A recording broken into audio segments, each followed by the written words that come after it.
Sige ho. Bakit ngayon ka lang? Kanina ka pa namin hinihintay. Ba't mo ako iniintay? Hindi ba sabi mo, huwag akong uuwi nang walang dalang regalo para kay Nay? Wala akong mabili eh. Kaya minabuti ko na magpagabi para hindi ko masirang Pasko mo. Binabastos mo ba ako? Ay, naku ate, hahaba na naman to eh. Mabuti pa matulog na ako. Hindi mo na ako ginagalang, ha? Kinakausap pa kita, tinatalikuran mo ako. Bakit ka? Lambag gardamonte ka na rin? Ha? Ano ba? Kasi na hindi ako ginaganyan, ikaw pa? Nasa hustong gulang na ako. Kaya I can do whatever I want. Just leave me alone. Bakit? Sino ka ba, ha? Sino ka? At taas mo magsalita. Talaga! Dahil hindi ako katulad ninyo. Nakontento na lang sa miserableng buhay na to. Sawang-sawa na ako sa baho na nakapaligid sa lugar na to.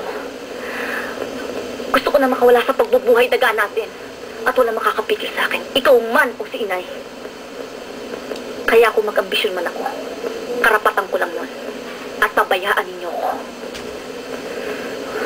Dahil pag nagtagal pa ako sa lugar na to, kakalisin ako.